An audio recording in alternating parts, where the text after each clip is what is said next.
Hi, we're here on a Tuesday in the late afternoon here at Whitetail Ski Resort for another edition of Meet the Whitetail Ski Patrol in our season-long series, and we've had snowstorms the last 3 or 4 nights here, and everything looks good on the mountain. We got great crowds, and the skiing couldn't be better. But more importantly, we're here talking to third-year ski patroller Sarah Hammond, and just picking her brain on what motivates her being a whitetail ski patroller and how much fun she has up here, just helping the industry and giving back to the industry.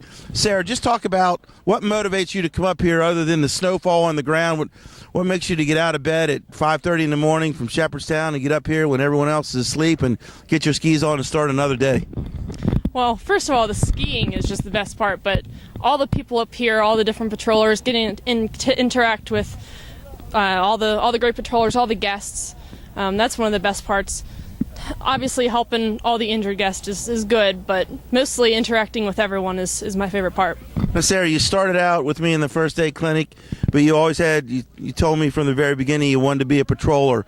What drove you? What was your motivation to go through that training and take the steps and do the work that it needed to be for your ultimate goal to be a whitetail ski patroller? So a little history on me. I used to teach skiing here at Whitetail for the 4 years when I was in college. First of all, because it paid, so that was helpful. But then I've always wanted to be a ski patrol. I've always been interested in medical stuff. So when I got out of college, I had a little more time to go through the class. So I got some of my friends and said, hey, let's do the ski off and let's go through the class. So there you go. Always been interested in medical stuff. Now, we talked to several patrollers in the earlier editions of Meet the Whitetail Ski Patrol, and we've talked to engineers, we've talked to sales reps, we've talked to consultants and stuff like that. We've talked to paramedics, and we have another person who's in the medical field professionally. She's a nurse down in Winchester. And how does the ski patrol training and your nurse training kind of overlap and help each other out? Well, since I'm working down in the hospital, I have a lot of patient experience, so working with patients is every day to me.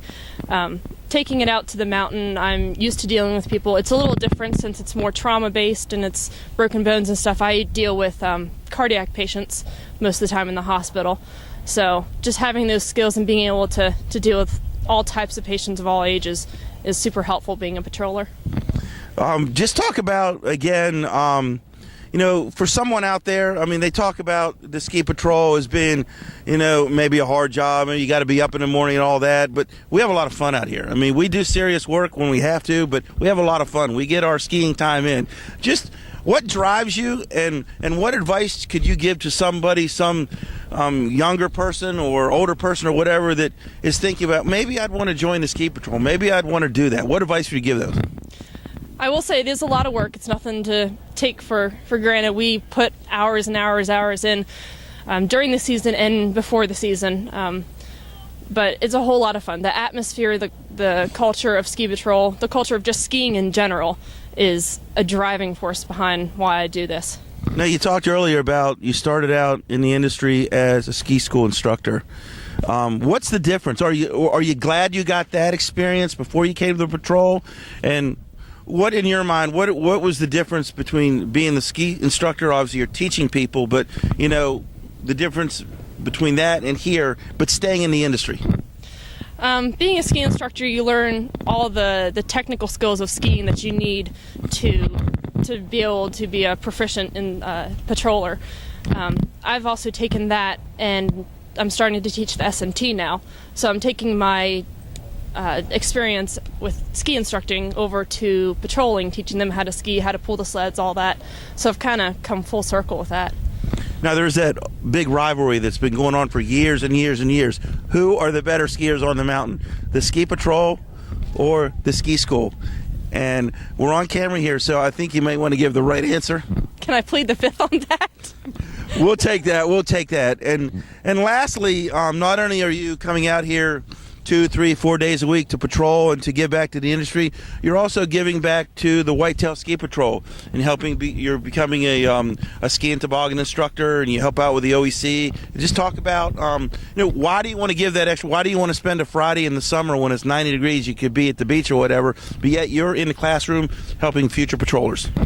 Well, it's the same thing with working in the hospital. I'm constantly teaching people. The medical field is constantly evolving, and if you don't teach the next generation, then it's never going to evolve. So no one's ever going to help me if I don't teach them. So if I'm hurt, someone better know how to help me. And so teaching them is definitely, it's very rewarding too, teaching them. Okay, thanks a lot. Again, we're here talking to Sarah Hammond, a whitetail ski patroller, and in our season-long series of Meet the Whitetail Ski Patrol.